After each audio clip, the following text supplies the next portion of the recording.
as you look to the right side to lead the way. Rafaela Foley in the middle. The middle can be a weapon for Houston, both of them hitting high percentage, and we're underway here. First serve and right to Molly McCage, and a net violation for Houston. We'll have Austin with the first side out. Logan Eggleston back to serve. She's seen more serves than anyone else in the league. It's just Merzick gets an early shot to the face right on the first play. Really? I mean, you go through the whole warm-up, and the very first place catches you right in the nose. And she gives the thumbs up. She looks like she's ready to rock and roll. She sees the serve and the swing. Yeah, she's fine. But right to those outsides passing as they continue to fan her off. That's right, Merzick. That's one area where she looks to continue to improve, is that first contact and really allowing herself to stay steady so that she can transition out to attack. National champion and MVP of the finals for Penn State 2 years ago. That ball goes through and down. There's your first look at number 6, Madison Skinner, Big 12 Player of the Year in 2023, three-time national title. Madison Skinner transitioning from the outside to the right side before last season. Great to see her versatility and movement. Beautiful scoop there. Down the line, McCage with the dig. Middle's playing defense, and there's that conversion you were hoping for. It's Bailey Miller with her first swing and kill. And that is huge, especially because they were able to get that off of a transition dig to kill from Jordan Thompson. Really starting just early phases, try and limit her. You saw Miller there, went from West Virginia to ASU, where when she went to ASU, she more than doubled her number of attempts. Really did nice work down there for J.J. Van Niel and the Arizona State Sun Devils. So Rafaela Foley, the Italian national, played well over a decade and a half here at the top level. With the float, nearly an ace. Outside, Merzick, no. Kingdon, Rischel there. Chop inside. Rischel right there.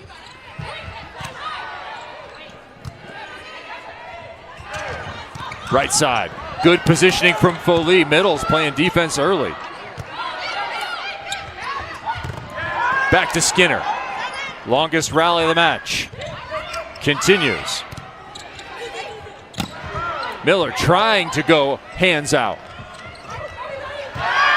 And eventually a tip in the middle finds the floor. I'm exhausted. That was a long rally, one to talk through, but what I noticed is you see Foley in the mix. But Austin, a lot of short shots over the top, as you can see here. Foley trying to extend, getting a little bit as she tries to brace herself as she falls, but... The Bolzano, Italy native with the service once again through the block, covered. Rischel, again, making opportunities here.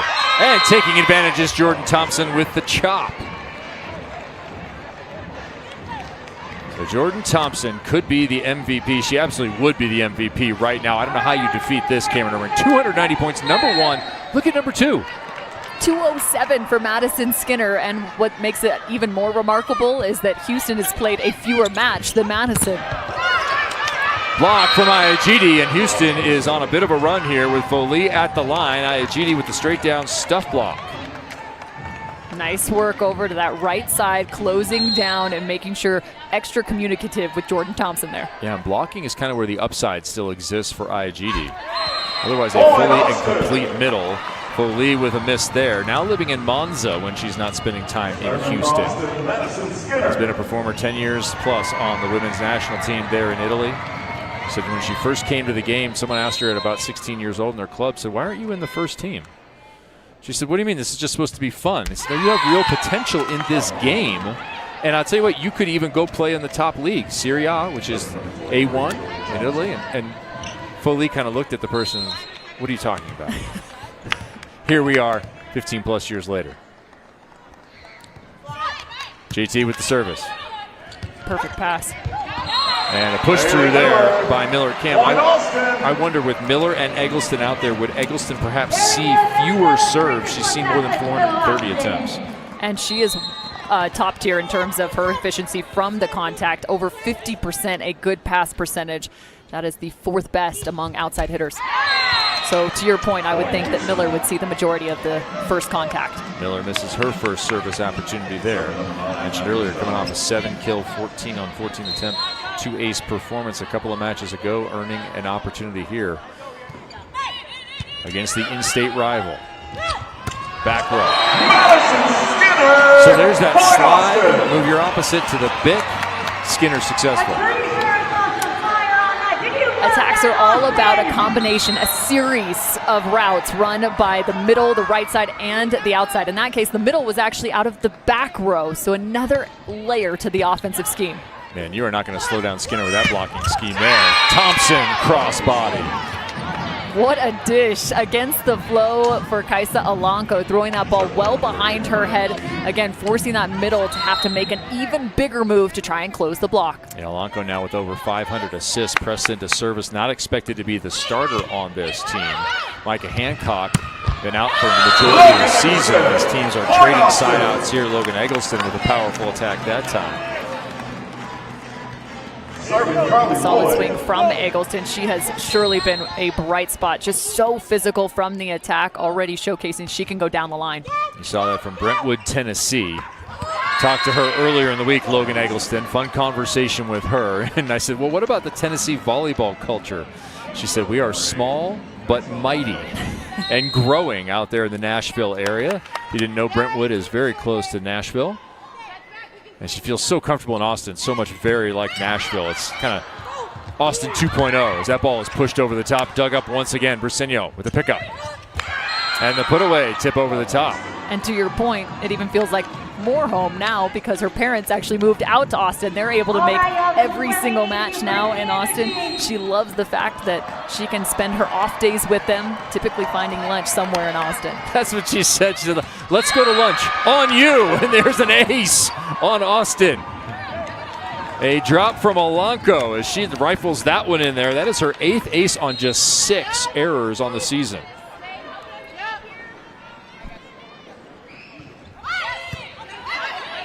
Houston looking for the technical timeout here. Missed timing.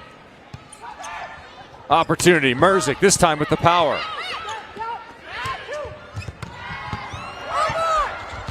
Oh, the dig doesn't quite get there for the second contact point. Austin on their heels here. Just trailing by 3. Eggleston, the target on that last serve reception. Sometimes, though, even if you can pass well, it might slow down some of your attacking rhythm. So maybe that's what Houston's looking for. Rischel, decent pass. That one worked off the block and out of bounds. A lot of the KG shots are going for Merzik early. That'll be 12-8 at the technical timeout here. Houston with the lead. They are 5-1 all time against Austin. I wonder how much that lives in their head. Skims, the official loungewear, intimates, and sleepwear partner of League One Volleyball.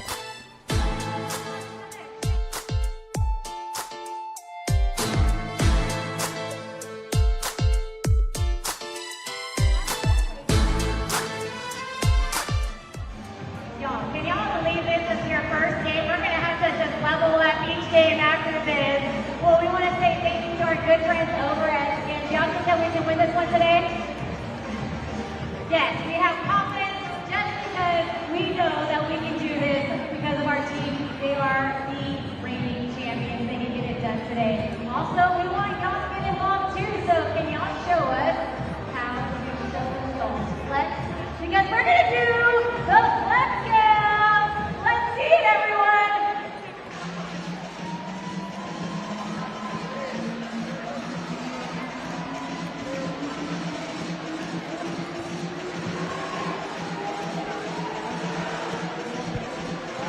All right, guys, let's go to flex cam. Let's see those muscles. Atta girls, strong, strong. Don't be shy, there you go.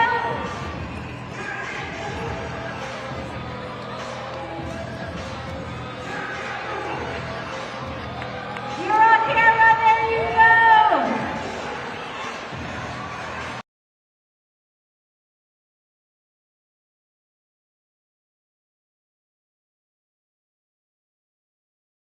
Yeah, I got what it takes. Hey, hey, yeah, I got what it takes. Hey, hey.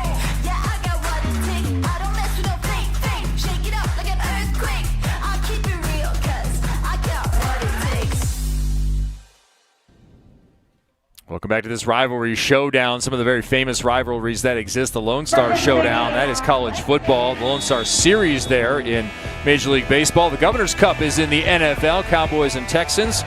We were discussing this earlier, Cameron Irwin. Is it going to be maybe a full-scale saddle? How about a cup of some kind? Or maybe a belt buckle that these two teams should have to trade back and forth? Right now, Houston would own it at 5-1. I like belt buckle, but you could go cowbell too. Cowbell, bedazzled cowbell? What do we? Even better. Okay, very good. We'll do something like that with it.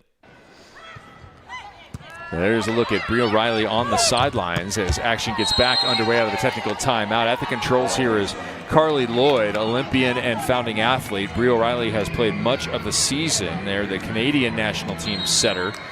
She's questionable coming in, but they have a really nice setting room here for Eric Sullivan. Two extremely capable veterans. Yeah, you get a chance to have Carly Lloyd back in the mix as she just sets a butter on the gap set, the push, and I love the celebration for Bria Riley as well, celebrating her teammate. But she's an Olympian in her own right. Carly Lloyd picking up the bronze medal. She has amazing experience, whether that was at the collegiate or international professional level, and even at the Olympic Games.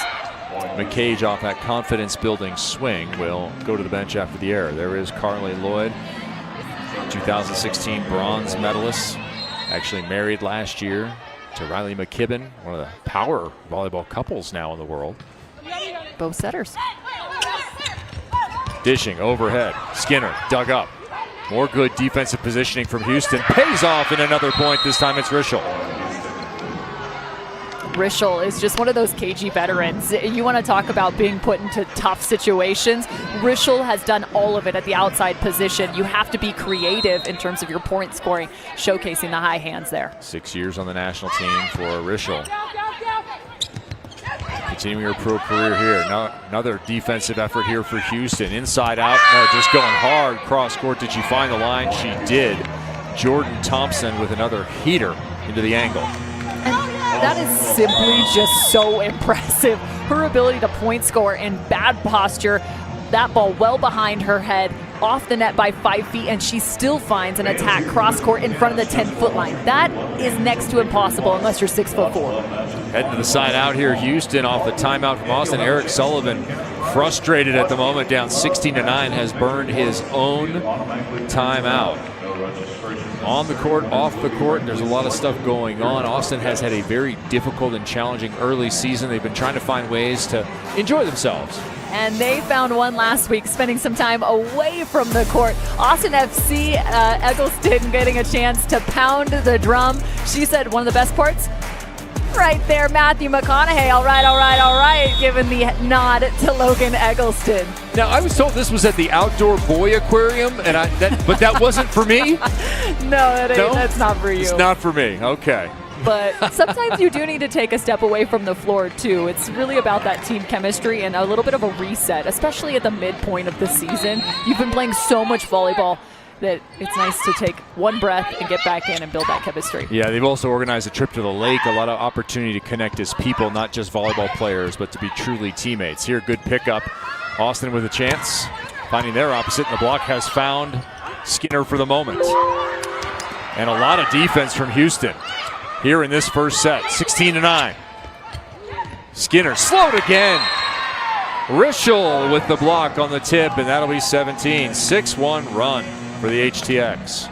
So what makes this matchup so fun, we talked about it, it's the right side middle as you see the pancake here from Kaisa Alanko, but it's the gap go red. That is the type of offense both of these teams are running, so that middle is pushed into the gap and then all of a sudden creating even more space for the right side. But that last rally, Amber Igidi was not fooled whatsoever.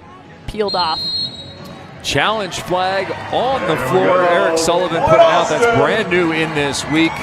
Challenge flag very similar to that of the NFL. Coaches throw it out on the floor to indicate a challenge. They have to do it at the end of a play, but before the next serve. Vrabel a while back. Of course, the Houston Texans, there's the casual, just set it down by Matt LaFleur. But you'll see these red flags throughout the rest of the year. And a look at what is challengeable, too, as the block touch, net fault, intended touch. There is a full slew of opportunities to challenge some of the plays in League One volleyball. All right, back to action here. There is Austin with the point. Great job, so they got back to back as that challenge was successful. That's why it's now 16-11.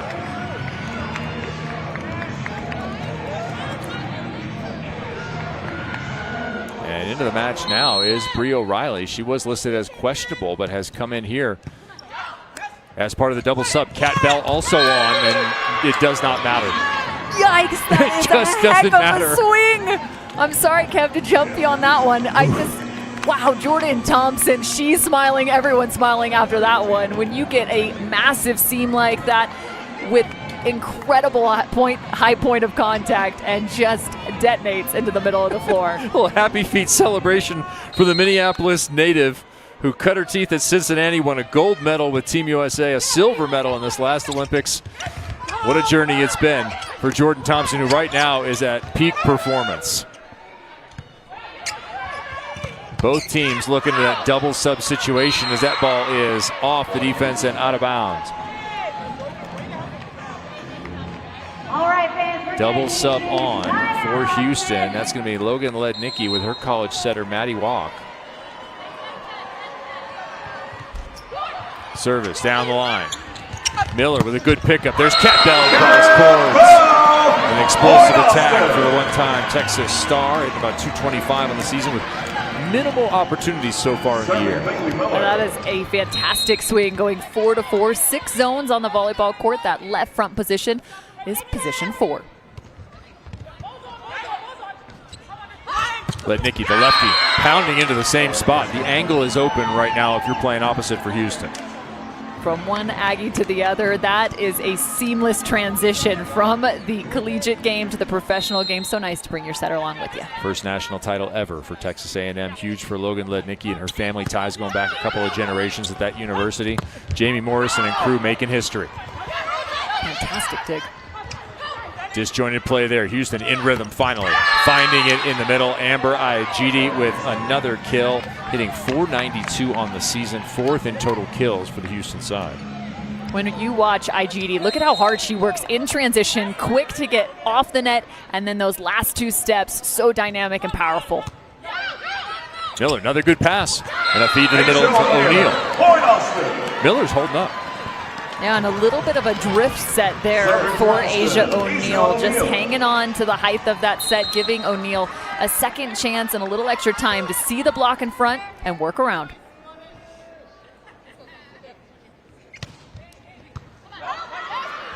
Merzik, bad pass. Can she hit her way out? No, free ball coming. Opportunity Austin.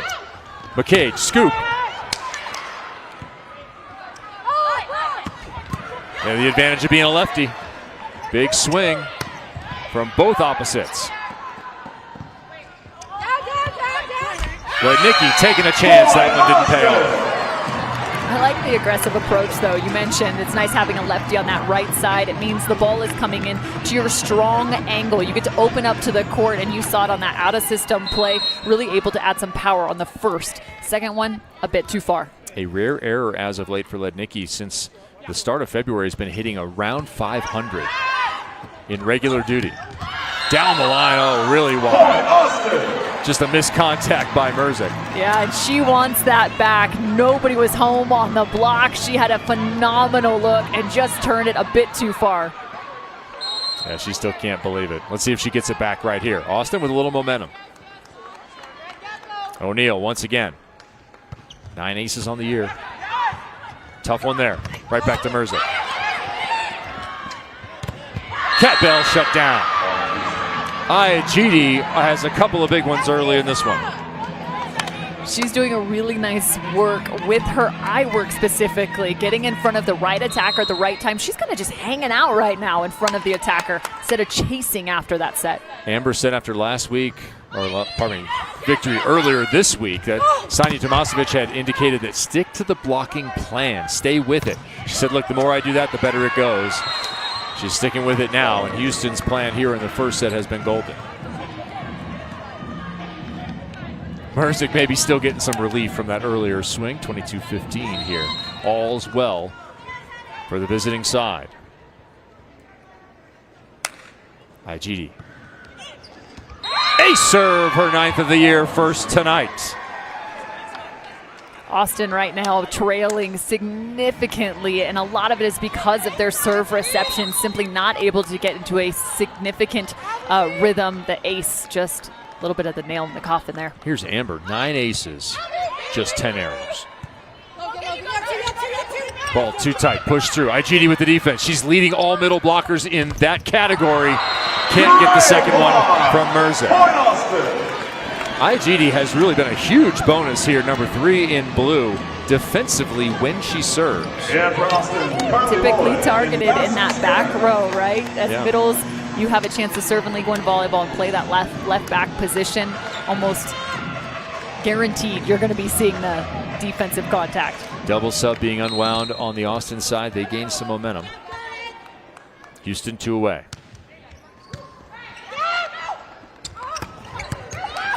Foley can't find the floor. How about Mirza?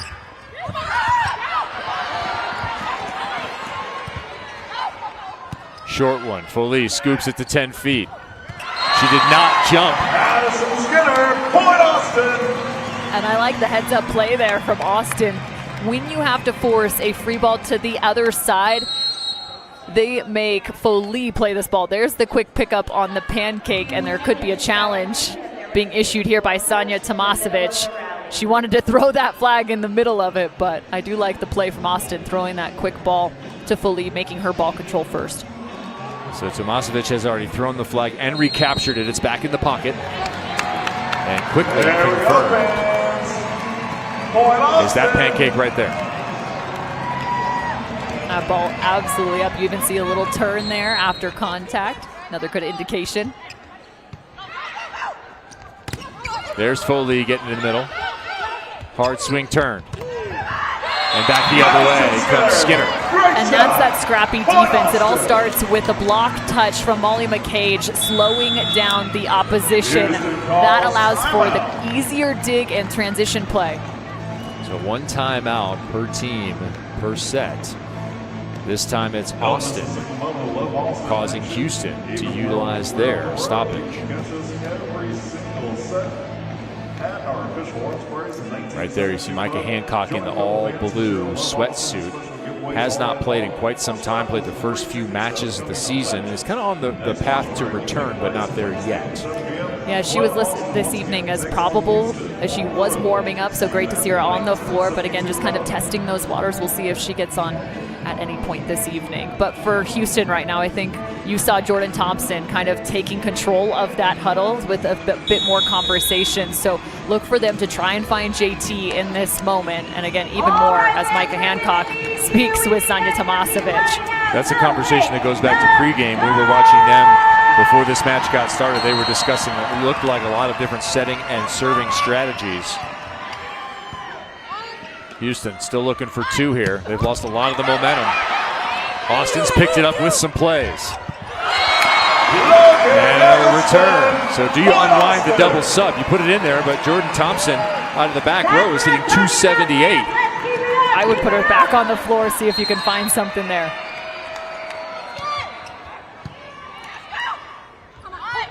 But Nikki blocked again. And a second time. Cameron, you saw players coming over the edge. Goodbye double sub. And just like that, a full reversal. Yeah, but you've given up a ton here. Don't stop now, don't stop now. A 5-0 run from Austin. Emotionally, you've let them back in this match. So watch, this block is just going to peel off towards Jordan Thompson. Can she point score regardless? Right to her. High tip. That's a heck of a block right there. Skinner. No. Both opposites stopped. But not the next time. Number 6 through the block and down. They're within 2. Both coaches, when we talked to them this week, mentioned the kind of struggle. Lapses and recovery for both sides.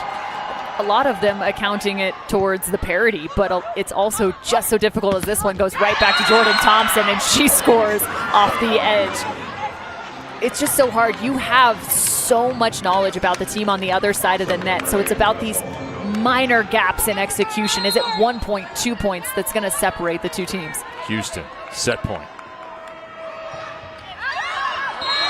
It's out. Second one coming, but you have no margin left compared to earlier in this match.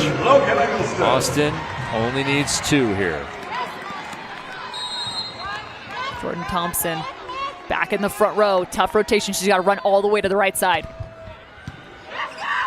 She's there, as is the ball. And the first set is over. The first set will end 25-22. Houston looks as though they will carry the momentum, but if you watch that whole first set, you know they had it. They lost it, and they brought it back just enough. They're up 1-0.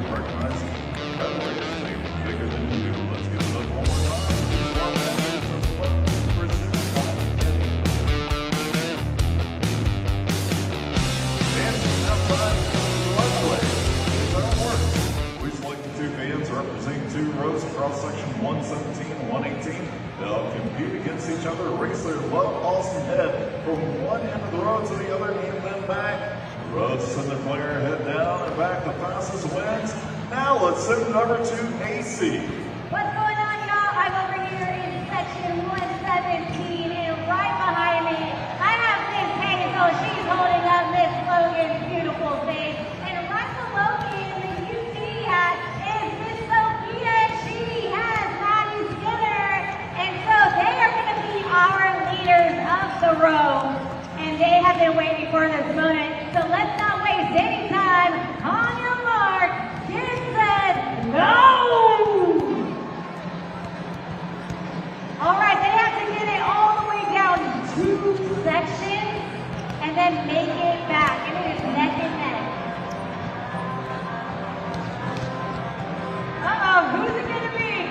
It's anyone's game. Bring it back, bring it back. Who's it going to be? We got Hazel as the winner. Hazel, congratulations. Your team helped you out, and guess what? You're going to go home with not just this one. We're going to get you a signed sadness by Logan herself. And guess what? Everyone's the winner here. Miss Sophia, you're getting Maddie Skinner. Awesome job, everyone. Thank you for participating. And again, when I say AT, you say X. AT. AT.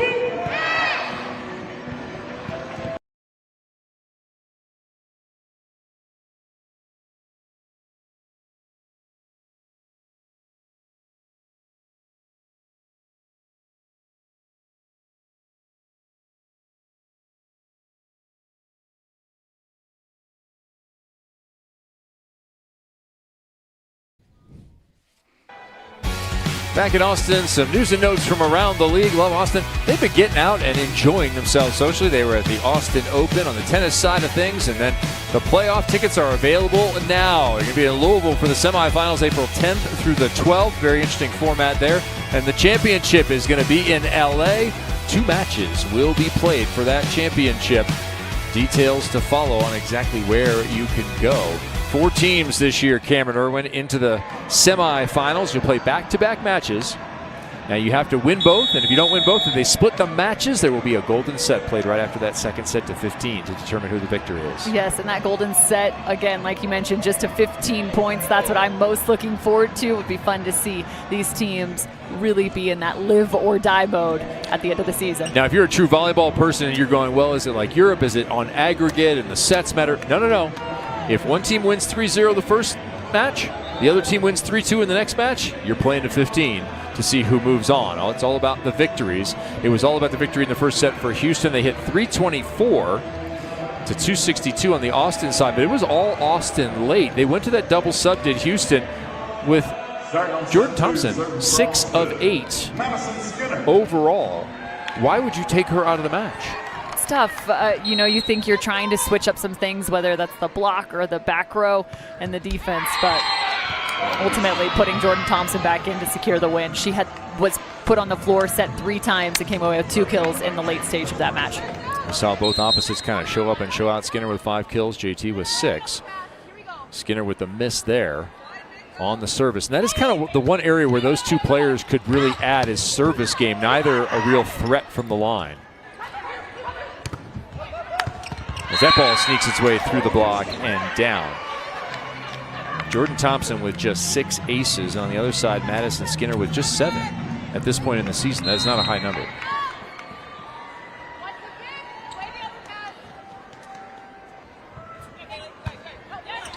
Working on Miller. And she chips that one into the net. Houston again with the advantage early. Miller seeing again a bulk of that first set, 11 total receptions. Eggleston with 8, passing at about a 40% clip for Miller. Backslide misconnection there. Alanko to Foley. Long to Thompson, and that one's off the hands and gone. 3-0, 4-0. And for those sitting at home, we've talked about Jordan Thompson, the high contact point. What you might not realize unless you're there is that she stands at 6'4" with incredibly long arms as well, which allows her to have not just the high contact point, but fantastic vision. She drops those eyes as an attacker, sees the block in front, and is always able to pinpoint the right location. Yeah, and she's been in a rhythm with the ball that goes back to this fall when she won Athletes Unlimited and that championship individual within a team title. And she looks almost the same at this point as Skinner responds there finally with the first point for Austin out of that back row middle attack once again. We talked about Austin wanting to take some time away from the floor. They had a bit more space. They also worked on the speed of their attack, specifically out of the back row, speeding up that pick. Well, it's worked there. Those have been one-on-one opportunities. 2-on-1 there is victorious for Bella Bergmark. And the Austin block next to Carly Lloyd. Bergmark's had herself a nice start to the season, hitting .413. 9 blocks, a 6'2" middle blocker now in her 3rd season. Went from Cal to Texas in her collegiate days. Perfect pass, Alanko. That one a little bit off the net. Anyway with the dig. Eggleston reach and deliver. I like that swing, not necessarily out of system, but it is a transition swing. When we spoke to Eggleston this week, she talked about some of those out of system sets, wanting them to be high but tight. She wants to be physical in those moments, go up and challenge the block. I love what she said, be brave in transition with setting and attacking. And I said, is that something you guys have talked about? She said, no, I made it up just now. Right there, a little too tight, but she remains brave. Courage paying off. Maybe she should dye her hair red or something. We could just go with the whole franchise. Another look at that last play before, and really impressive. That's that tight set, challenging the block. Couple of misses, but good work by Austin to climb right back from a 4-0. So runs back and forth, service errors. A factor at the moment for Austin more than Houston. They scored with Foley at the line. That was the early run for Houston in set 1.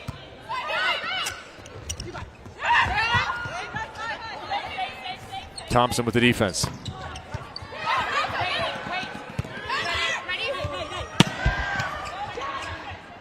Rischel, dig, Thompson this time with the offense, and that is almost a guarantee at this point.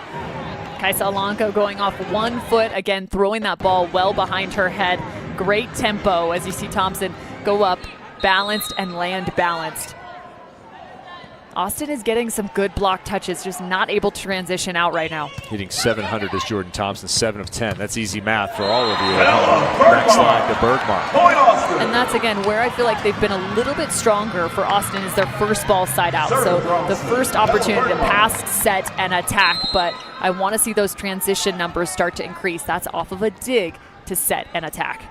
Eric Sullivan says of Bella Bergmark, who serves here, she is sneaky, physical, and super aggressive as that ball is killed out of the middle back the other way.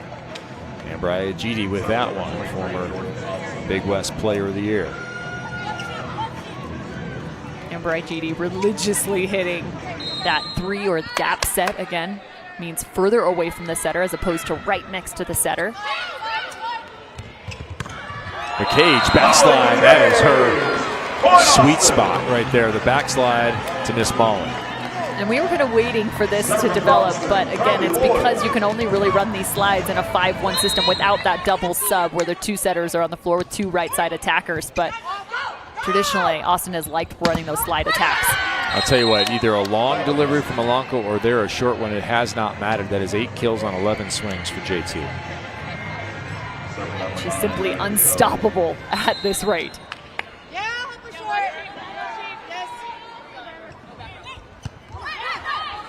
Good serve into the gap. Skinner left side. Marceño trying to pull her hands back down on that last one. Yeah, she's confirming with Jess Merzik, was that out? Merzik telling her probably. But Lauren Marceño has done a really nice job here in this season. Pressed into service with Justine Wong-Arantes expecting her first baby in this month. She's also in the house. Yeah, she had to leave the team at some point in terms of the pregnancy progression and practice. But yes, in the house tonight to support. Here's one of these back row attacks from Jordan Thompson. Just one blocker up, and that, again, the angle of attack just so impressive, being able to find the sideline and challenge the down defense. This is a battle that's going to be waged in the summer for that spot for Team USA as they look forward to the 2028 Olympics. And Eric Sullivan is the one who's going to have to decide between those 2 women as Bailey Miller cleans up a nice opportunity on top of the net. What do you think about the start for Miller so far through a set and a third? She has been targeted on the serve reception. I think she's held up pretty well, especially here in this second set in position 1, that right back corner and some of those rotations. I think offensively is where you're going to have to see even more. Yeah, she's seen 15 attempts as another reach is good by number 6. Love the way Skinner utilizes her height here. Last couple of attacks really showcased the contact point. So she stands at 6'2", so just a little bit underneath that of Jordan Thompson, but she wants to utilize that high reach as to her fullest extent. McCage with the dig. I might have to take back my criticism of middles yesterday, Cameron. Merzik. Eggleston. Right side. Skinner, no. That tip will go. Jess Merzik has a whole host of attempts here early in this match. She is getting a lot of work. 2 more attempts there. She's well into double figures. Maybe the most success has been with the off speed.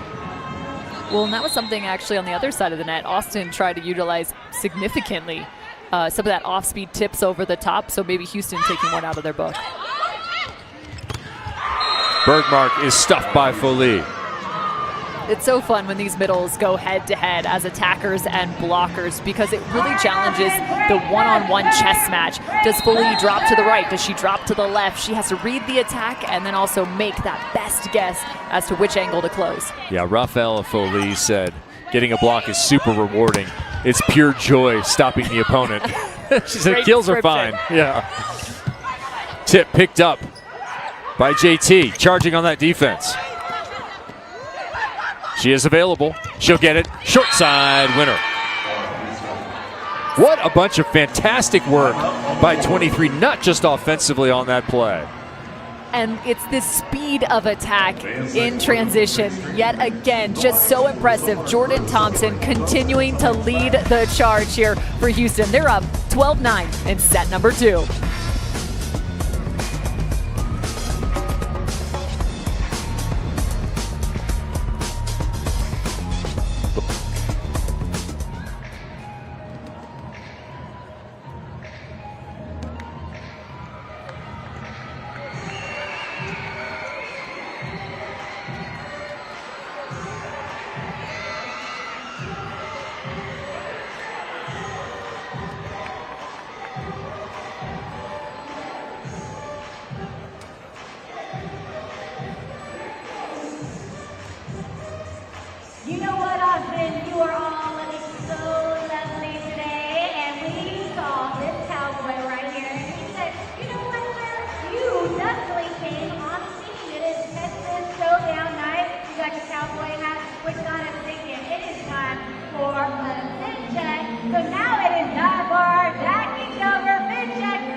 I think playing against Maddie Skinner, she's such a, well-rounded player, and I think her teams usually rely on her a lot, offensively, defensively, whatever it may be. And she's definitely like a big playmaker. And so as an opponent, you want to find ways to slow her down, find her tendencies, figure out, how to force her to do something she's more uncomfortable with. This is quickly becoming the premier showdown in this league. Thompson versus Skinner. Who's winning right now, Cameron? Jordan Thompson, you look at, even though the kills is 8 and 11, it's the 786, the efficiency that is simply through the roof for Jordan Thompson. That efficiency, again, you take the kills minus the errors divided by total attempts. Right back to Thompson again, and that is put away with authority. My goodness. Kill number 12, and as soon as you think they have just as strong attack as you've seen, all of a sudden they one-up each other. Just so good to watch these two go head to head. I love the difference in the last couple of swings for Jordan Thompson. The rally earlier, right before the technical timeout, she played defense, tip coverage underneath. Then on the overpass, played it overhead, returned to a short, quick attack. Here she had more of a head of steam and absolutely destroyed it. High heat. Right back opposite the other way. To your point, Kevin, her ability to transition and have such a quick tempoed set still come her direction. A lot of times with lankier attackers, that 6'4", it takes a longer time for those plays to develop. Understandably so with longer levers. For Jordan Thompson, she's still so quick twitch. She's really able to get back in there and attack that ball. Austin's going to go to the double sub once again. This is where they gained momentum in the first set. Thompson gets it again, off the block, out of bounds, score it, book it, and now, if you were Sani Tomasevic, would you put the double sub in? I wouldn't. Okay, she did that in response to Austin last time. I know, but this is what the challenge is when you have an attacker that's such a rhythm. Maybe there's a load management question, at what point is there too much of a good thing for Jordan Thompson, but so far they haven't been able to slow her down. There's an error. Cam, you bring up a good point. I wonder how you balance that equation. The left side attackers are hitting approximately 200 on the Houston side. Jordan Thompson is hitting 355. From a setting perspective, your job when you were in the Pac-12, how would you approach running the offensive distribution? As another block goes on the board for Houston, 16-10. I think anytime you could prioritize that middle attack to open up the pins, that's great. But when you have an attacker like Jordan Thompson, I think kind of those distributions can go out the window to a certain extent. They start to rebalance themselves. So I look at Jordan Thompson almost like you would anticipate an outside hitter's distribution. You want most of those, even the out-of-system balls, are going her direction rather than to the pin attack on the left side where they traditionally do. So are you good with like a Moss ratio, a Randy Moss ratio? Sure. You remember this? He needed to get X number of passes in a game? Yep. That might be a good comparison, Randy Moss and his frame, his effect on the game, and Jordan Thompson, as Eric Sullivan has found almost nothing but frustration here in this match thus far. Adjustments for Austin.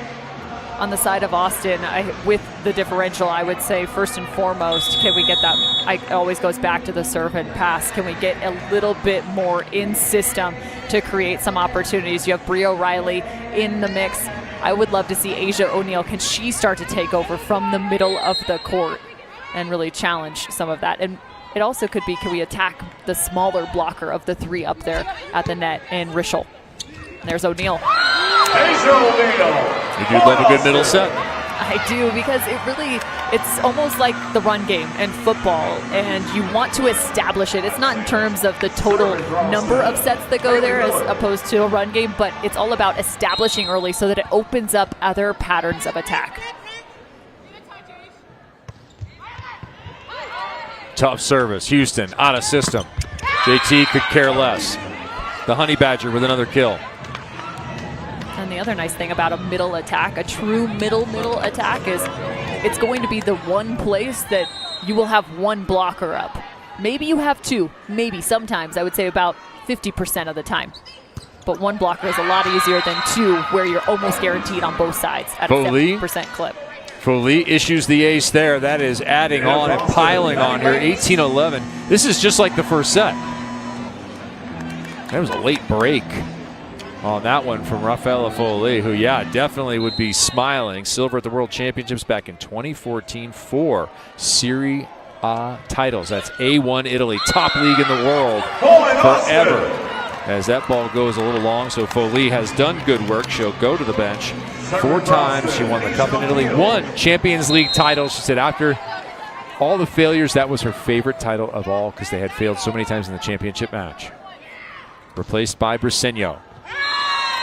And the Houston reception lets that one pass by.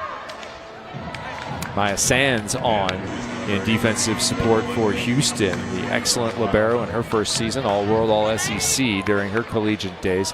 And now here it comes. The double sub is back, Cameron. You have a significant cushion here if you are Houston too. So do you want to win the game with defense or offense? That's the question to me. And also, do you want to get some experience? It was 20-14 last time. I understand, but maybe you get some experience for Lednicki out there as well. Okay, fine. It was 20-14. It is 20-12. And we got all the way back to 23-20 in that first set with the double sub in there. That one is not pushed through, and worse yet, a net violation for Austin. So none of the momentum that they had at this moment in set number 1 appears to be present here in set 2. Break the serve, Austin, break the serve.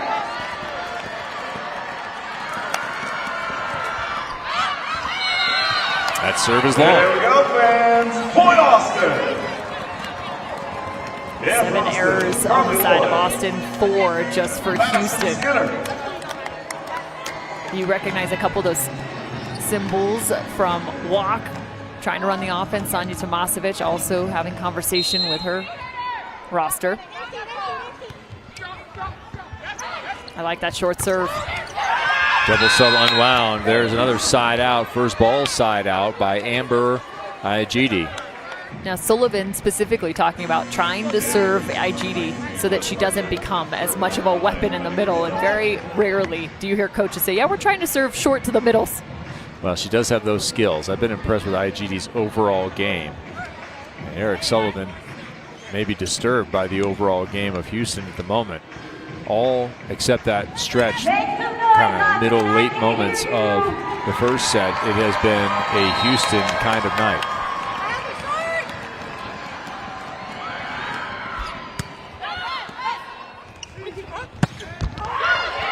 Defense from Rischel finds his way out of bounds. That'll be a kill for Madison Skinner.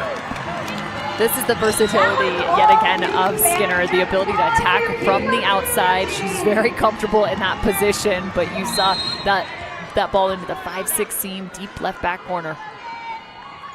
Skinner, some pretty lofty expectations placed on her after an outstanding collegiate career. That ball's off the block, out of bounds, off McCage. 23 now on the board for the HTX.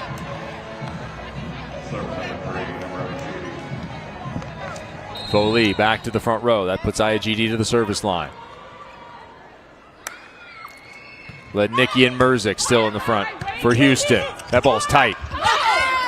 And trying to lift it into the block that time was Maddie Banks, who's on here for Austin.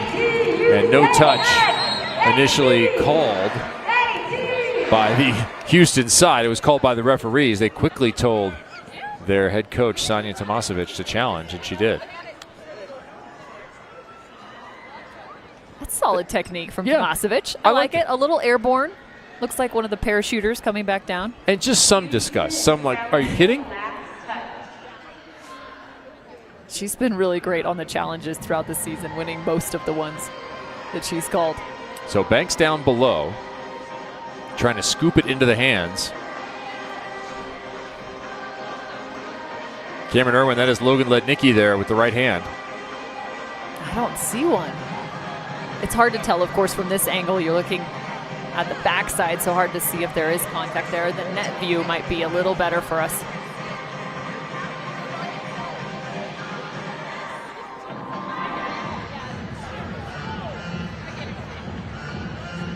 So challenge underway here. 2 challenges per team per set. If you're right, you keep them. We haven't had too many here. Eric Sullivan with one earlier. Sanja Tomasevic here with this one. And This is a good angle to look at. Oh, look at that. Yep, actually off the forearm. Yeah, for sure. There's the contact. You can see the forearm of Lednicki just getting a brush of that ball. You often get the question from non-volleyball players, how do your arms feel when you're receiving? I mean, eventually over time, maybe just some dead nerves there. Logan Lednicki just didn't feel it. We all have numb forearms from too many balls hitting. I'm concerned if you have nerve damage from volleyball. Should I seek a physician? Yes. If you experience numb forearms for more than 3 days, immediately seek help. That was inconclusive. Houston holding on to it. Sorry, not inconclusive, ruled for Houston. Inexplicably, and then an ace serve.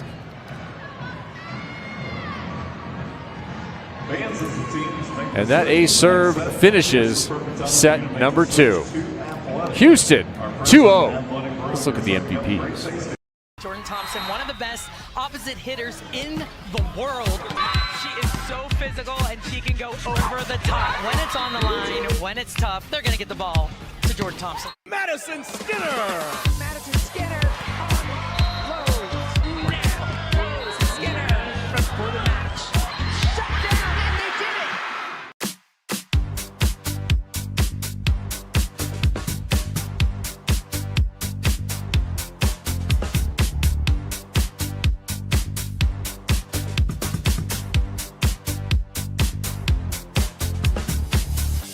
We got Ryan, we got Harper, and Miss Ellie at the end. And it all comes down to you, the fans. You are going to vote on who wins here today. So we're going to start off with our fellow right here. Raphael, give us your best. Yeehaw! Yeehaw! Wow, you even had a little country swing to that. I like it. I like it. Good job, Raphael. All right, Miss Ryan, give it to us. Yeehaw! Wow!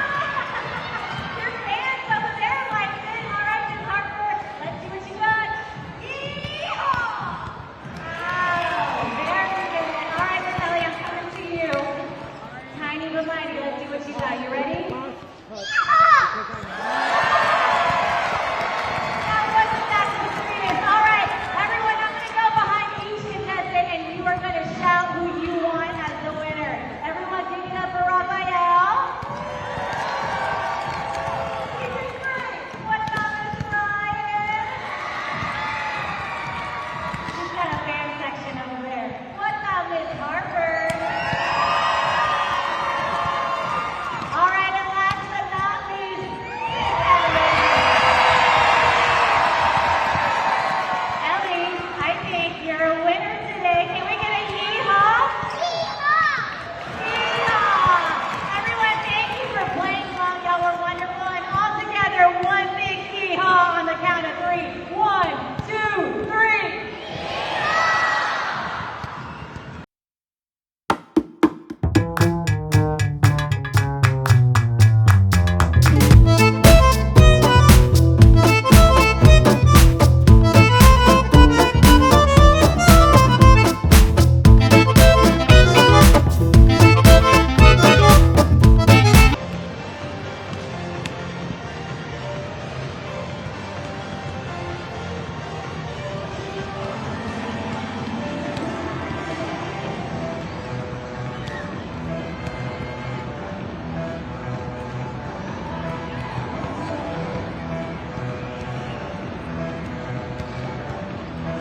Tonight in Austin, it is Houston so far up 2 sets to none, 25-22, 25-14. That is the journey of volleyball right now, but the journey of life for Carly Lloyd and Julianne Fawcett continues off the court as well as on. This is about as good as it gets. Enjoy.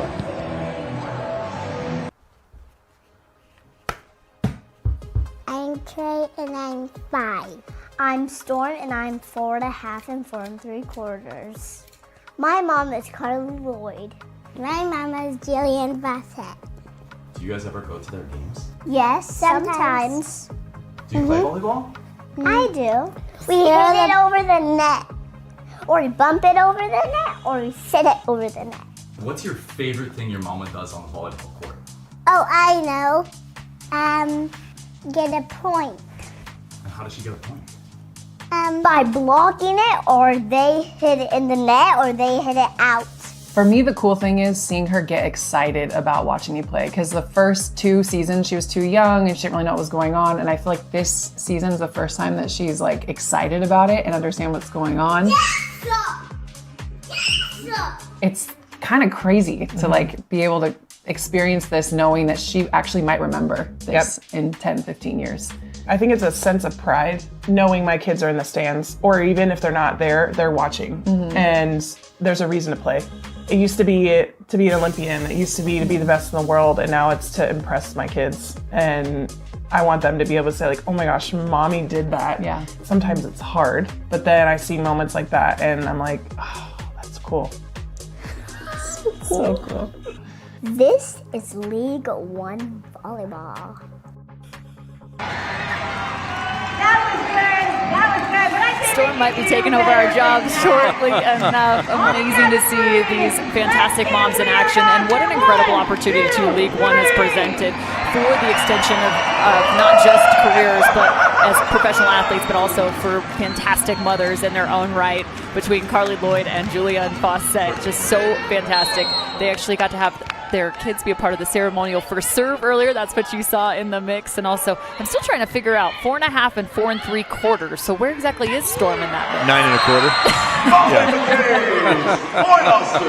1/4. That piece shot by Riley McKibben, Storm's father and husband to Carly Lloyd. What an exceptional piece and a lovely way to start this third set. Kevin Barnett alongside Cameron Irwin. Hope you're enjoying this League One volleyball presentation on a Friday night. It's just the start of a weekend of volleyball. And Houston has been so good thus far. Cameron, if you're Austin, you're trying to get off the deck here, where do you look early in the set? How do you at least perhaps touch the brakes on number 23 there? Just picked up another kill. Well, that means she's 15 of 18. So you want to talk about touching the brakes? I think you need more than just a touching of brakes. You need full engine failure at this point. I don't think you're going to get Jordan that. Thompson, I don't think you are. It's a pipe dream. It is a pipe dream. So trying to figure out if we can just limit, if we can just get a hand on Jordan Thompson in terms of a touch, instead of her hitting over 800, can we bring her down to 400? That's going to be very imperative. But also, they need a point score in their own right. So I'm looking across the board. Skinner, she's 10 of 24. She's had a nice night thus far, but it needs to be more than that. Eggleston could definitely up her game as the attack continues on. Maybe it's Maddie Banks who got into that second set, who comes on and gets first kill here in the third. Banks has been experiencing a nice second season. She was a huge loss for Nebraska to an injury at the finals last year. Nebraska was playing their best volleyball at the end of the year. Maybe she could be the difference maker. That dig is out of bounds, and the Houston offense continues to excel. Well, and I talked about Austin wanting to increase their serve reception. Maddie Banks, a big reason that their numbers have been higher. She's over 50% at the good pass percentage, so that's going to help Bree O'Reilly, who's now in that 5-1 position. Yeah, Bree O'Reilly, the Langley, BC native, who has started much of the year, flings that one overhead. Nice spot by Merzick. This is a great way to watch volleyball. You can see the interaction as the defensive chase down is good. That ball might have been out. Merzick scoops it. There's one slowdown. That's a good sign. One of the few. Thompson, there's two. O'Reilly with both digs. Skinner can't get by the left hand. Alanko will put it for Merzick. Rischel going high, flat. That's a winner. And to me, that's just too many times. If you want to win this set as Austin, then you need to limit the number of times that ball travels across the net without score or with scoring. You've got to figure out transition opportunities. They're seeing them with their block touch, but they need to be terminal. Overpass. Second chance. The whistle quickly blown. And Eric Sullivan's looking for an explanation. Is that dismay or shock? That's disappointment.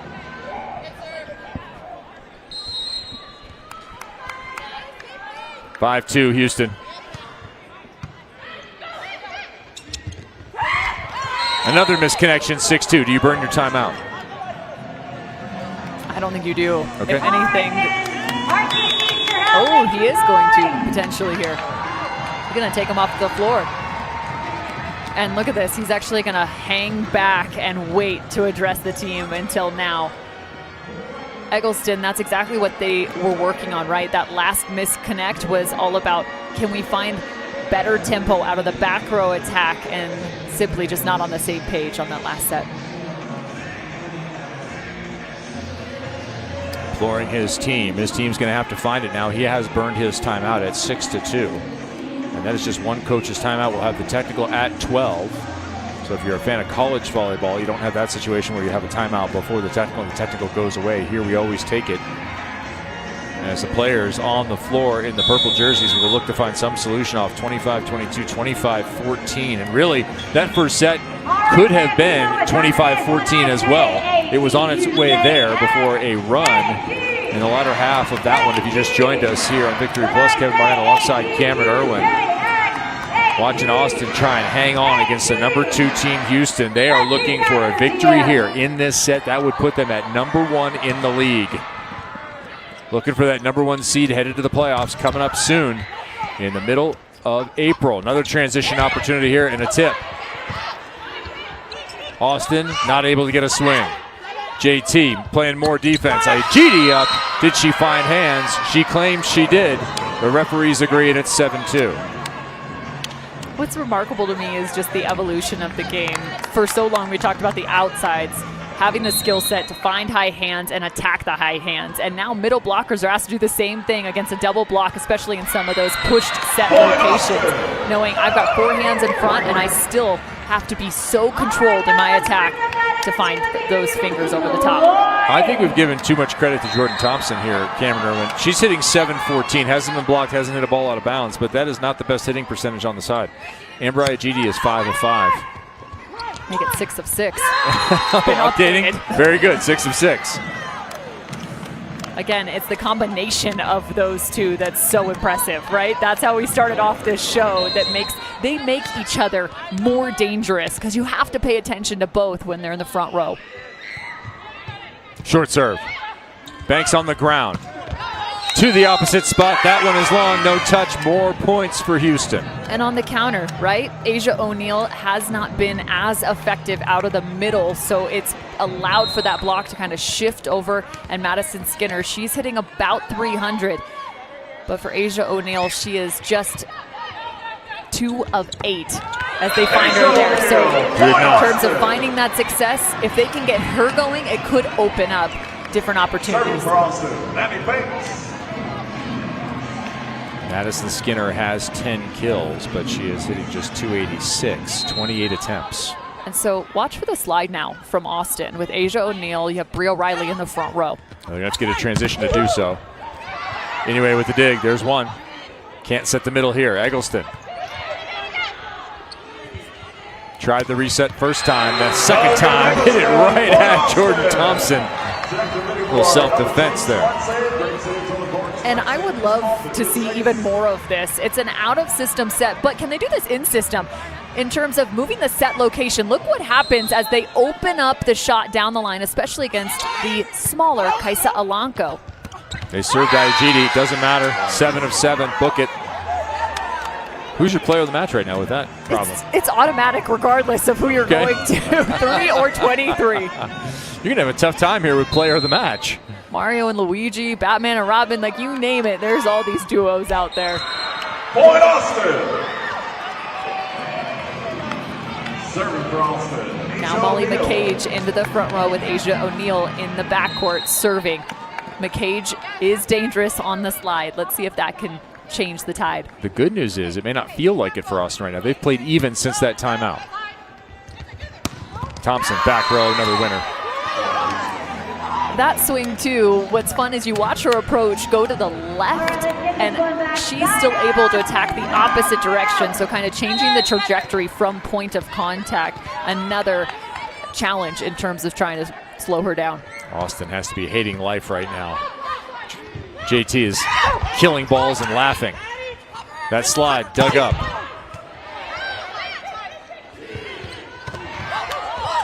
positive touch. Who's that? Amber Iagidi.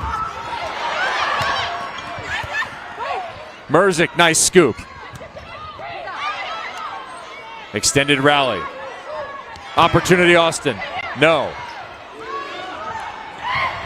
Tip shot finally finds it. Great rally.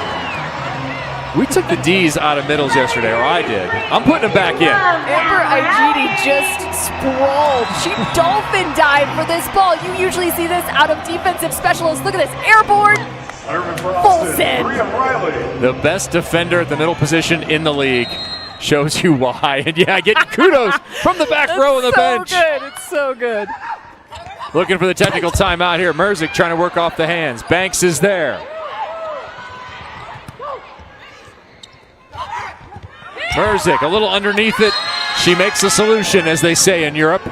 12-7 here at the technical timeout. Houston again leads. Skims is the official loungewear, intimates, and sleepwear partner of League One Volleyball.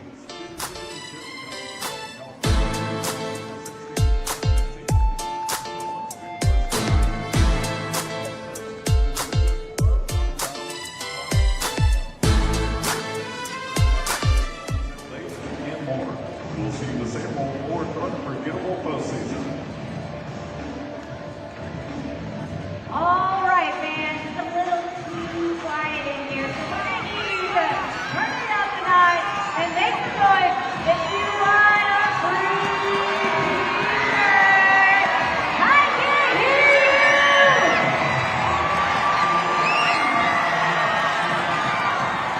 Who wants a t-shirt? Over here! All right, we got volleyball. We got t-shirts. What about up top? Oh, I see you over there. Yo, it's getting quiet.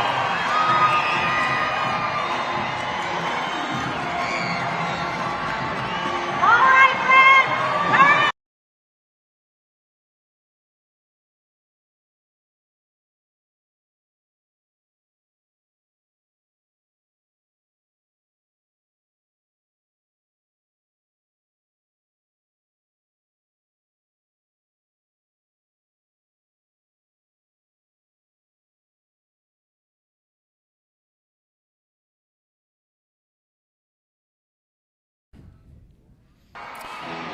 Moments of confidence presented by Skims is a person of confidence. Jordan Thompson, 17 kills on 24 attempts, 19 points, Cameron. She is playing just about as good as that number 23 on her chest. Whether it's Michael Jordan or Jordan Thompson, she has just unleashed herself. Front row, back row, it does not matter. Simply unstoppable. Great recognition of the block. I love the passion, the celebration. Truly a leader for this team with 17 kills, 700. 2 blocks, 19 points. I mean, those are numbers you just don't see anywhere else. A stupid kaleidoscope of attacks you see there. Off the hands, out of bounds, middle back, back row, front row, doesn't matter. And then all the smiling and laughing. The faces of Jordan Thompson are something special. I want to see a compilation. Faces of JT. Emoting. It's beautiful. Look at Molly McCage, too. We talked about that slide attack. They have to be able to pass to make this easier for her. She stays in front as they have Eggleston on the right side in this rotation. Alanko with the dig. High, tight.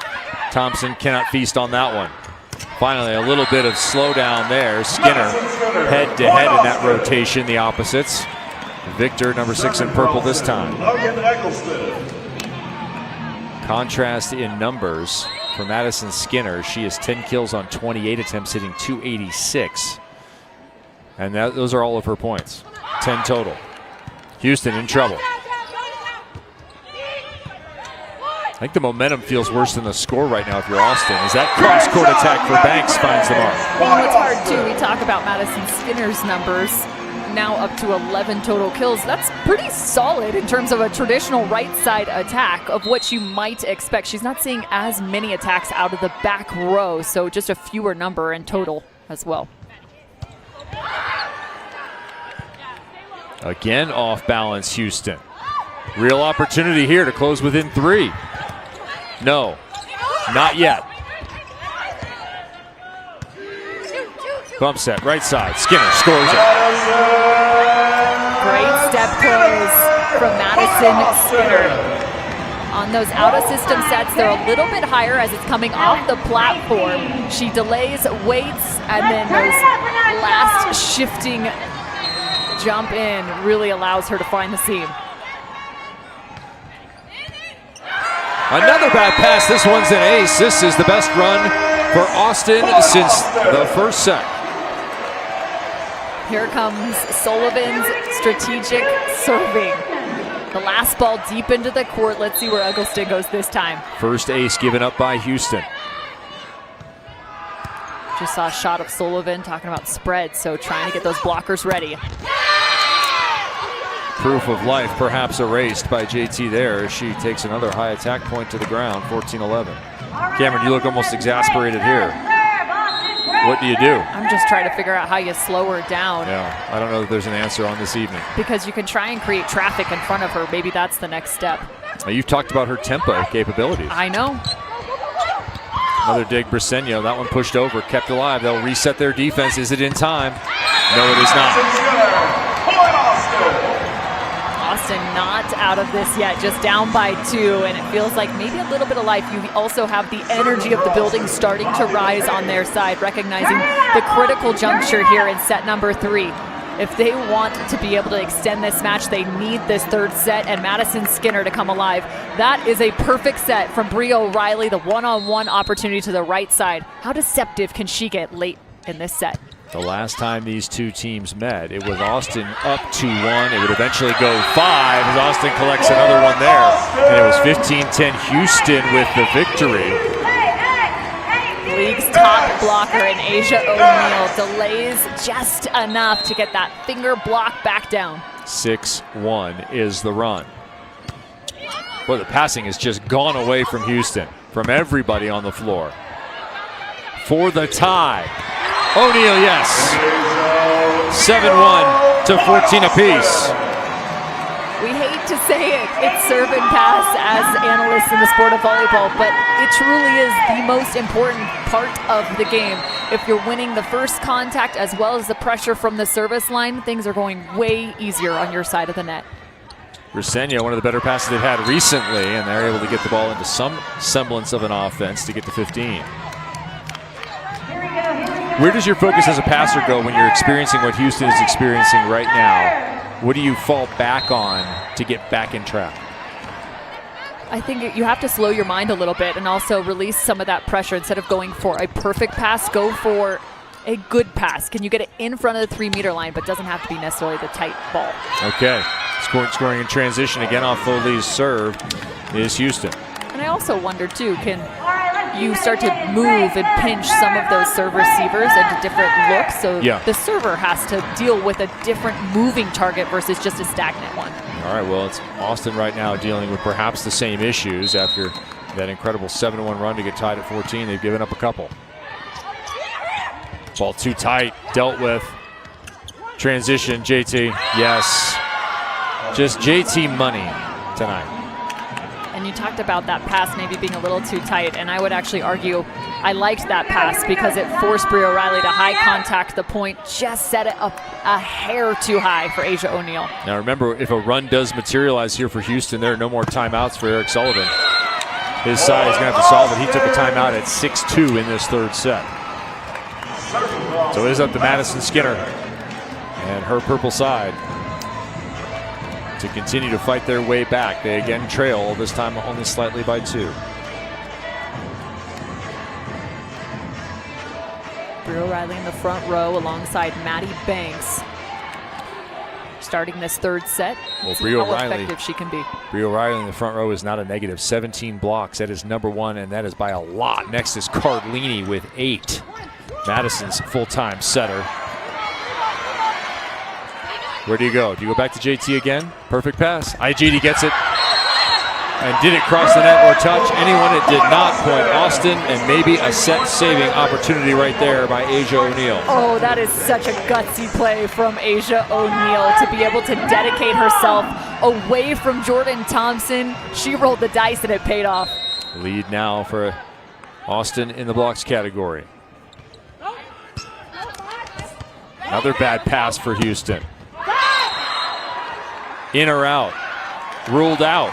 Boy, Austin. Tied again at 17.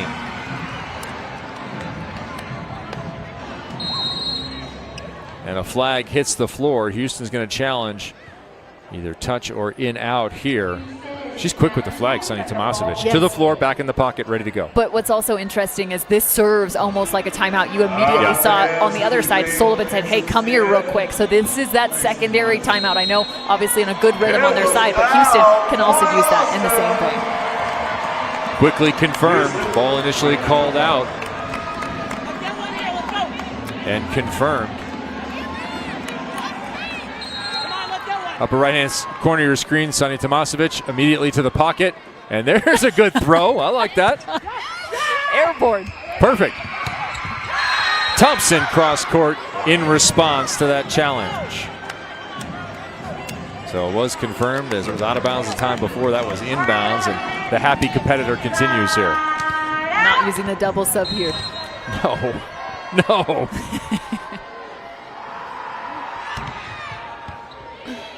Tough serve. Banks brought it back. What a dig in the back row. That was Sands with the pickup. Anyway, equal to it. Anyway, back up again. No one home for Houston. Banks is there for the home side. You saw Madison Skinner wipe her brow there. She had a free ball on her platform, and she actually passed the ball out of system, as here's a couple of those digs. There's the first from Sands.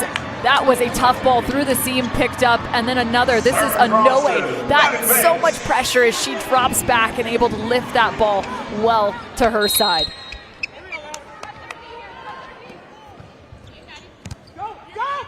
Again, way off the net. Double sub in, Cameron Irwin. Walken led Nikki on the floor. Anyway, another defensive gem.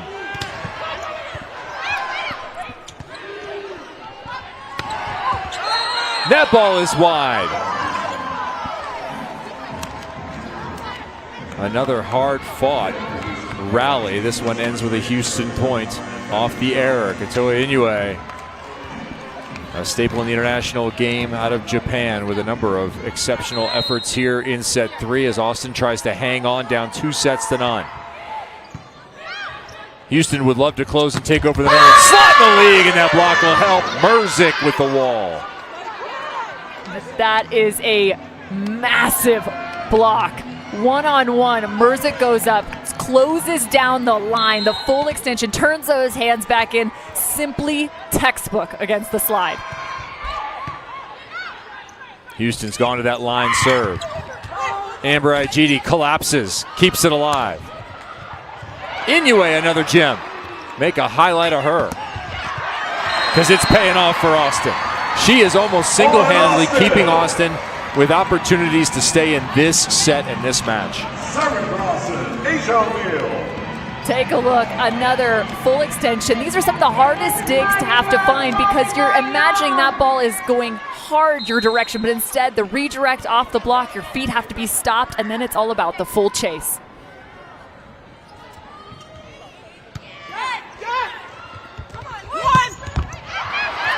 Middles playing defense some more.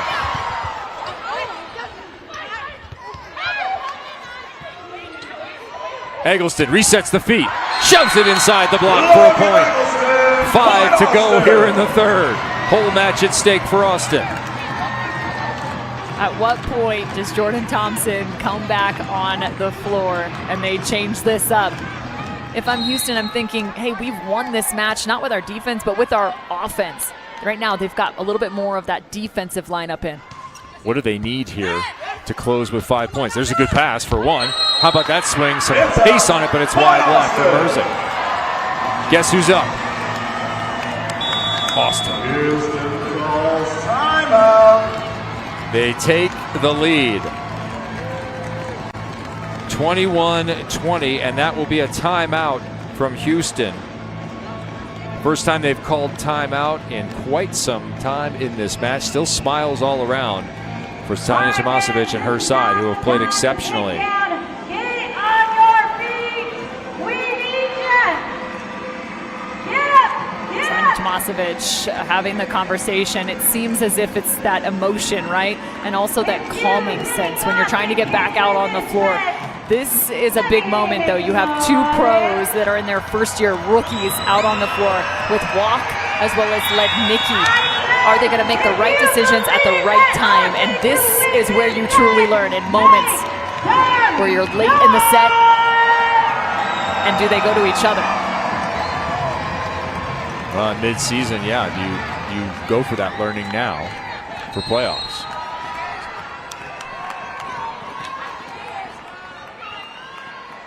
Asia O'Neal, serve and defense last time. This time an error into the net.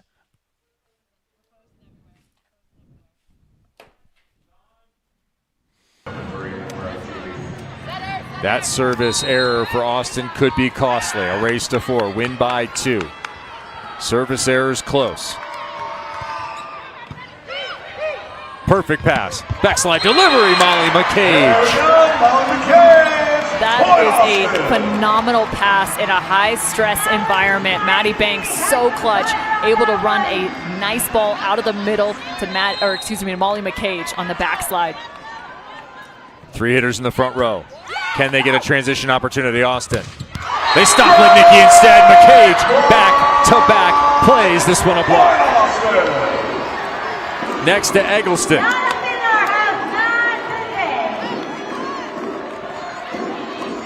If I'm on the side of Houston right now, I'm looking a different direction. Can we find that middle attack with Foley? Overpass put away. Set point for Austin. Inexplicably, the double sub remained. And the service pressure reigned for Austin. Fans on their feet, rare opportunity. Get excited here for the home side. Is it the start of a full match comeback? They have some clearance to take the set here in the third. Ball off the net. Lednicki inside. Foley slowed. Big swing to the corner saves the set for the moment. Pressure from the outside. Jess Merzik yet again. As an outside attacker, you're having to clean up all those crazy transition swings. I love the tack deep into the court. On the side of Austin right now, Brie O'Reilly in the back row, which means you've got an attacker in Madison Skinner positioned on the right side, or excuse me, the outside here. Do they go to her? Set point 2. 2 contacts, kept it off the floor. McCage with the scoop. She'll get it right back and put it away. Molly McCage, the late set hero for her hometown. Austin has started the turnaround. It was all about the service pressure. You saw a couple of those mid-set aces that set the tone. Next thing you know, the offense followed, as well as the big-time block. Molly McCage, the hero. Molly McCage making all the plays you want to see from a middle. Backslide, block, scoop, deliver. Austin with the victory. They stay alive on a Friday.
side with a lot to cheer about in the third. A late set run from tied at 20. The 5-2 run is victorious. And let's revisit the scouting report here, Cameron Irwin, how the teams performed. Well, the grades have significantly shifted after that last rally by Austin in set number 3. So the outside passing execution, that's what actually dropped off for Houston, and they were not able to slow down the multitude of attackers on Austin's side in terms of picking a stop. The scrappy defense, that increased, as did the kill production for Austin. And the strategic serving, you saw it a couple of times. They've targeted IGD here and there on the opposite, and tried to get a little bit more aggressive in terms of that strong serving game. A couple aces on their side as well. The decision to put in the double sub and then stick with it, an inexplicable one from Sanja Tomasevic here. They've had it in multiple times at critical moments and given up a host of points, including in that set. It's challenging, right? You think you're bringing in maybe a little bit of a different look, and they have gone to the double sub multiple times throughout this season, but you know, it's always hindsight's 2020. And so you have somebody like Jordan Thompson. Let's see if they go back to it. I envision Jordan Thompson, she could be staying in the full rotation this time. Jordan Thompson has 22 kills and is hitting .688, and you left her out. It seems very strange. We'll see what happens here. Kevin Barnett alongside Cameron Irwin. Hope you're enjoying this extended now volleyball action via the Austin victory in the third, 25-22.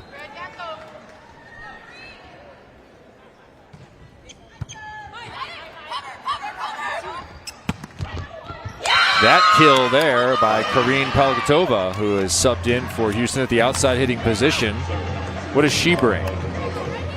She brings just a different look offensively, a little bit more of a hammer of an arm, and so we'll see what she's able to do in terms of finding the edges of the block and looking around. I envision she will be the service target for Austin now. The 10th-year pro returning to the United States. Saw that played at St. John's.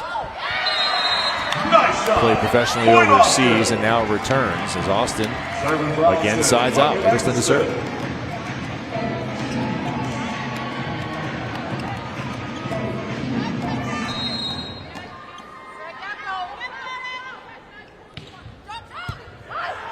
Tough one. Results in a point. And where's the serving target? Right the direction of Palgatova, down the line, and you saw Briseño trying to get a little bit more aggressive with her serve reception, stepping in front. That's an area of improvement that she's looked to here in her first professional volleyball season. Another tough pass and another point. Back to back, it's 4-1 Austin.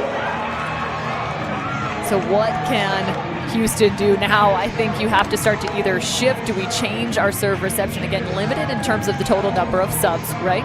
Just 8 in total on each side of the net. So, and you said try and give him a different look. So right? maybe Briseño takes an extra step towards that seam. Okay. And that's exactly what she does. Good call, Cam. And the block has now found Jordan Thompson. Point Austin. That is the first time that they have stopped it. And I love this for Austin. Not only do they go right back to the challenge, right, of serving that line-to-line shot, I would love Eggleston to go right back to it, force them until they can't get out of it. That throw goes 5-2. Happy to get out of that rotation. It's a tough one. Kingdon, Richel, and Houston now are the team that's going to be forced to respond. We talked about that 6-2 timeout from Eric Sullivan in that third set. His players had to sort it. They indeed did. McCage, who was the hero in that third, didn't quite have the kill there. Banks in joust. Frustration from Jordan Thompson right there, visible, as the offense just can't get it together. Again, no swing.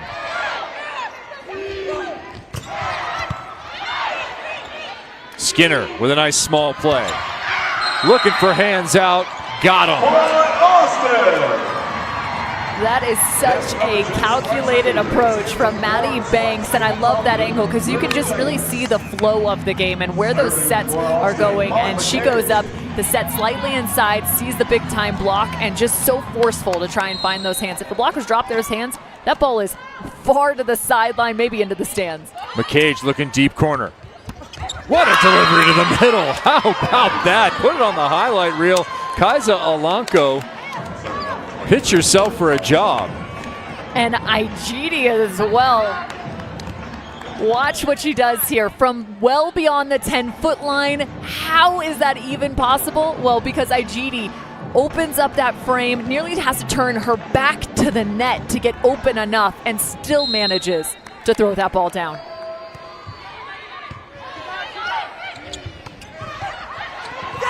Houston block picks one up. Guess who? Amber Iagidi. It's so funny because both of these teams are running the exact same offense. The gap go red, so the quick ball to the outside, the middle attack in the seam, and then the right side throwing that behind, creating space. So with that acknowledgement, both these middles starting to front on the gap. And again, they're there. It doesn't matter as O'Neal gets up and over the top off a delivery from O'Reilly. Now, Brie O'Reilly did not start this match. It was Carly Lloyd who began at the controls. Here she gets a couple of words quickly from her head coach, Eric Sullivan. Another reason I like that play too, it's a little bit easier to run when you're not in system.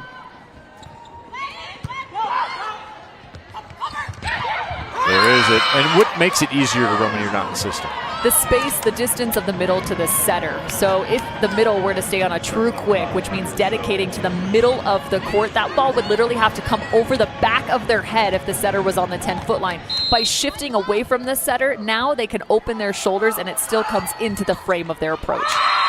That one caught the back line, point Houston, and they are now right back responding. Guess who? Maddie Rischel, who earlier was trying to extol her teammates to move it forward. She does it there all alone. Banks, another good pass. Rischel with the dig. Thompson bees aggressive. And she takes another point. We are tied at 7. What do you think of that swing from JT?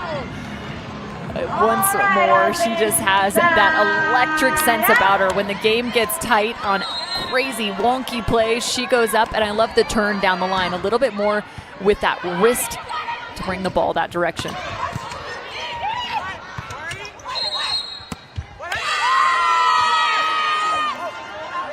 Back row violation. Put it away. It was called. I love the competitiveness of these two coaches. Former players compete like no one else. Oh, it's the best. A tremendous volleyball culture in Serbia if you have not experienced it. Outstanding success on the men's and the women's side in the last 20 years. Thompson dug up this time by Skinner. Defense this time from the 23. And the put away on the outside. They're getting a little offense there. Love the run in. Pagotova takes that one to the corner for the winner and then gets the celebration from the #1 attacker on her side. I love the way Jordan Thompson is giving to her teammates in addition to taking points for her side. Banks taking advantage of the matchup there. Maddie Banks at 6'3", matched up with Alonco at 5'9". Houston 9-8. Austin, remember they have to fight this one off as well. They fought off the last set. To stay alive in this match, they will need to take this set. Looking like a much more cohesive group. 9-9. Interesting too, we really haven't seen the slide attempt on the side of Houston, because when they do run the 5-1, just one setter on the floor, they typically keep that set in front for the middle so they can run JT out of the back row. As they look for the short serve, we mentioned it already, Eric Sullivan loves the strategic serving, so trying to find those points in which, hey, can we serve short and force an attacker out of their typical approach rhythm. Sanya Tomasevic says serve area 5, Amber Iagidi. Will it happen? It does. That's where that one was going. O'Reilly can't find the kill.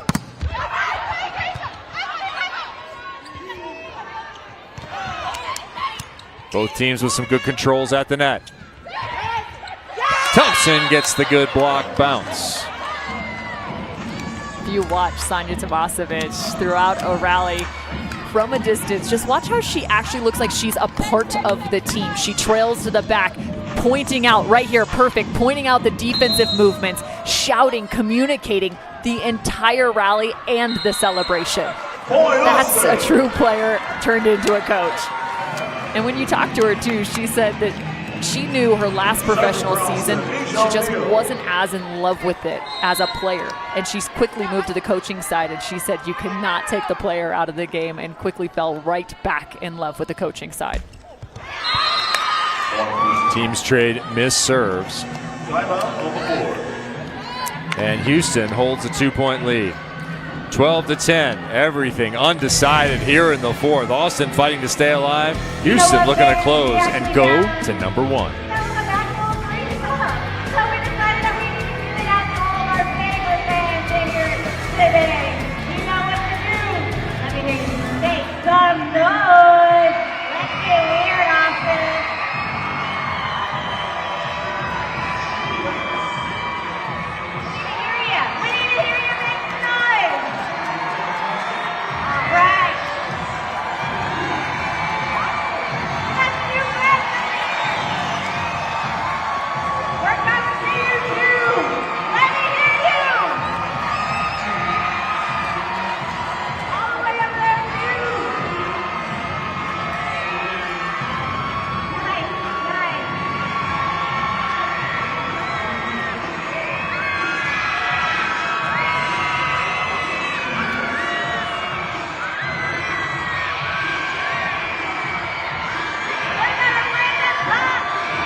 Technical timeout in the books here in Austin. Kevin Barnett alongside Cameron Irwin. Both teams still with a timeout remaining. As we look at what Jordan Thompson has done tonight, a decidedly different set number 4 thus far. She's had 5 total attempts in set number 4, 2 of which have come away with an error. She's been blocked as well as 1 error on her own part. So this is exactly what Austin was hoping for. It was almost like you have to put up a prayer and ask for a miracle, as well as also your own execution to try and slow down somebody like Jordan Thompson on a night like tonight. The problem could be she goes 5 for 5 in her next 5. That is true. Battle of the opposites continues. Skinner slowed there. She's over 40 attempts tonight. Thompson tried to work that one off the court.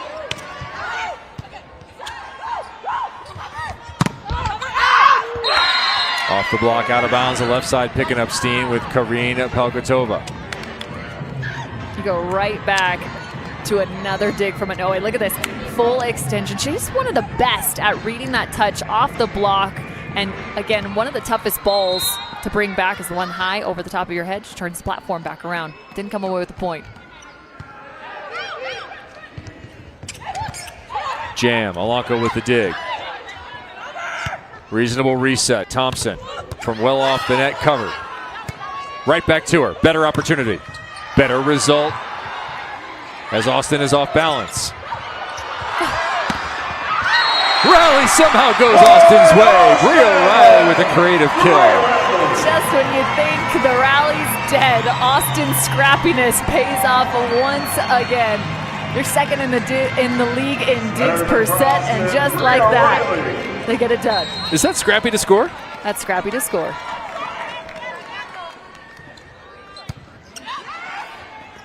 Good pass. In rhythm to the left. Got the hands and the point. Eric Sullivan's going to check it with his players, and looks like he'll keep the flag in his pocket. Palkatova. Point Austin!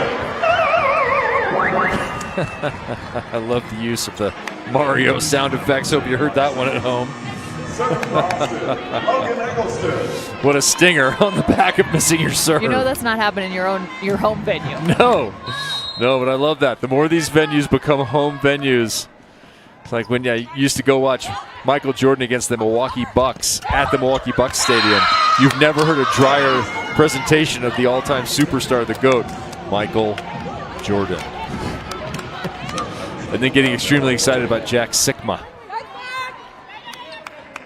Eric Sullivan does not like the throw of that. Well, Eric, you'll get more of a case made this summer when they try and crack down on it in the international game.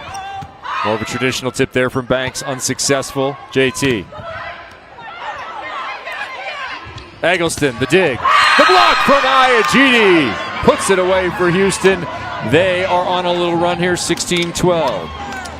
Ayajidi focusing on that back row attack. This is solely her responsibility, and it's so tough as a middle because you're so worried about pin to pin. She stays home, takes one quick shuffle step, and gets in front. What appeared to be a missed serve looked like it was immediately going to be reviewed by our officiating crew. The officials can call for their own review if they're unsure of the call. And it was checked, and the ball is out of bounds. Confirmed at Point Austin. 16-13. Sands in for some more passing support there, number 10 in blue. Rischel slides to her right. McCage with the set and the delivery.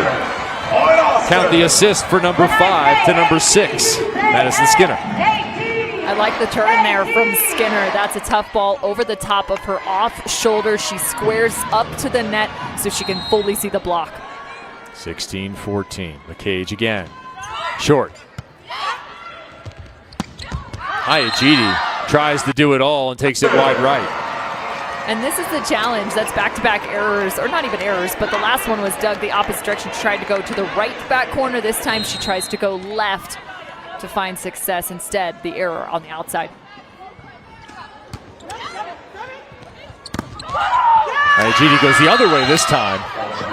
That'll be 17-15 now. Houston clinging to 2 points. And also changing location of set, right? You know how important she is in terms of their offensive scheme. So moving around, you can see some of the signals there from Ayajidi. Those are her blocking signals at this point. Ayajidi 15 points, double figures in kills. Sands with the dig. Briseño with the chicken wing, but that one was expired. Too much hot sauce on that last swing.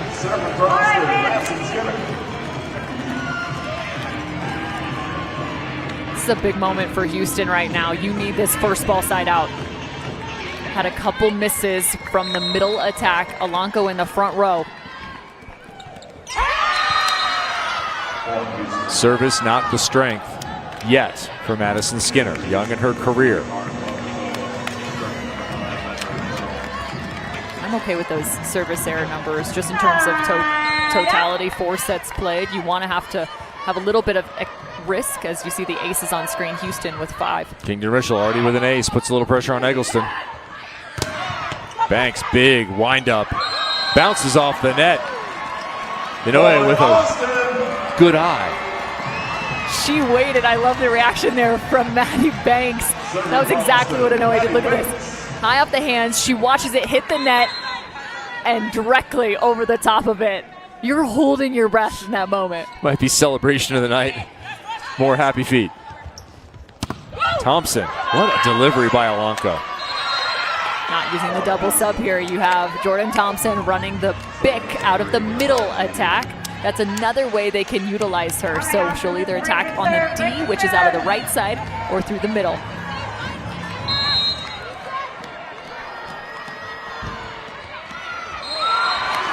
A little bit long. Austin stays in touch. And with Jordan Thompson in the back row, she is not a passer. So you have to then shift an extra attacker from the front row back into the service rotation. But she's still an offensive weapon. Hero of set number 3, Molly McCage, back into the front row here. How about that dig by Asia O'Neal down the line, standing in against the league's best attacker. Extended the rally. So the block could do work. Brie O'Reilly next to Molly McCage, and I think that was a mixed opportunity there, Cameron Irwin. Everybody out of position. coming out of that quick rally.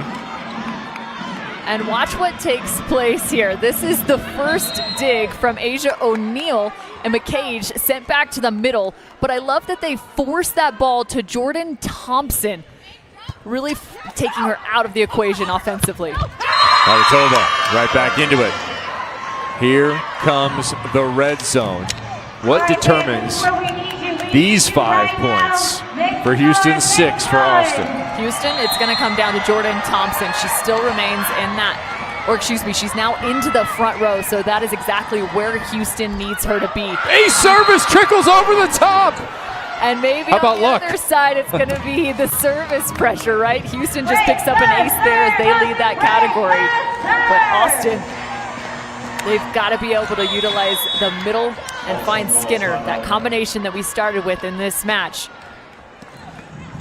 21-19. Maybe Lady Luck will be one of the determining factors. Timeout, Austin, as that one from Alanko finds its way over the top of the tape. Coming back out of this timeout, because of the rotation that Austin's in, it's very tough. You have Molly McCage having to shift all the way along the length of the court with a front row setter. So they have at times utilized the slide in this rotation with 2 hitters in the front. I have a feeling they could go there. If the pass is off the net, ball to the outside, or of course you have the outlet and Skinner in the back row. Eric Sullivan here watching a lot of communication between McCage and outside Maddie Banks. Assistant Rob Browning talking to Brie O'Reilly. His team sorted themselves in the third. They'll have to do it again here in the fourth. If I'm Austin right now, I'm expecting some sort of short serve or serve down that left sideline to interrupt that slide attack, just like that. It's a perfect pass instead. Beautiful read by Briseño. Results in a point. What a difference maker in that rally, Lauren Briseño. Reading the two-handed jam coming from Brie O'Reilly. Thompson with 26 points, tying her season high. More importantly, putting her team +3 here in this fourth set, trying to close this match. The setter continues to serve. Long backslide. Thompson with defense. They'll have the offense this time. Rischel, perfect pass. To the outside, off the block and down. They're 2 away. Kaisa Alanko and Jordan Thompson in the middle of that rally almost looked like they forgot who was front row as they were both standing up at the net. They got a little lucky there as that ball ended up going back to the outside. Jordan Thompson tying her career high now at 26 kills, 28 points. What a night. They've needed it in this set. Coming alive late, passed over. Thompson puts it away from herself, gets it right back, cannot jam it, and she is unhappy with herself. And I love it. Like, if you want to know what it takes to be on the level of Jordan Thompson, it's the expectation after that swing, the frustration on display, especially considering the night she's had so far. Every point matters to Jordan Thompson.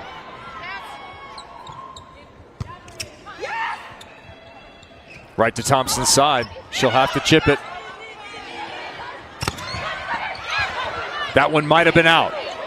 Play on. Briseño. Thompson. Point Houston.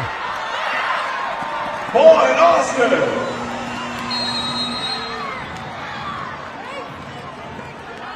It initially was called by the referees for Houston. Austin celebrated. And Houston forced a challenge as the referees reversed themselves. And I thought I heard it in real time. And right there, that's not even close. Absolutely a block touch. Yeah, the officials called for an official review. So even though immediately Sani Tomasevic was on it, the official review comes out. So here we go, match point. Backspin serve, keeping it in. There we go. Set point, match point number 2. Houston. Serving for Austin. I mean, she totally gets tripped up here by the service line. She has to laugh that one off. That's tough. They kept it in. Good move. Chance to side out to win it. For first place in the standings. JT, no. Madison Skinner, yes. Madison Skinner.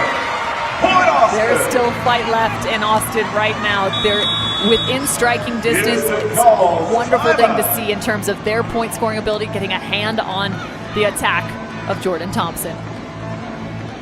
Houston now at 24-22, coming up their third opportunity to close this. Kevin, you know where this ball's going. It's going right back to Jordan Thompson. There's going to be 4 hands in front of her, and that's how much confidence that this team has in her, and understandably so. We talked about her point scoring, leading the league with a significant margin to the next just behind her. Can she finish off this match knowing fully there's going to be a big-time block in front of her? Again, the career high on full display. She needs just one more. It would be her 30th point of this match and 28th kill. Sometimes volleyball is a simple game. Do they go to 23 right now? McCage and Banks will be on that side.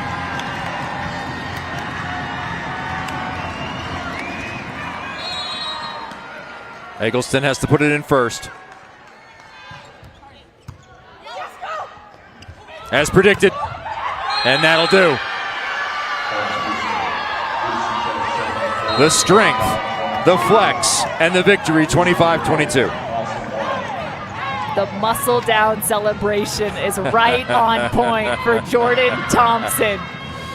They just needed one quick breather to know, hey, this ball is going to our money maker and JT on the right side, and still unable to slow her down. What a night for Jordan Thompson. A preposterous 30 points on 20.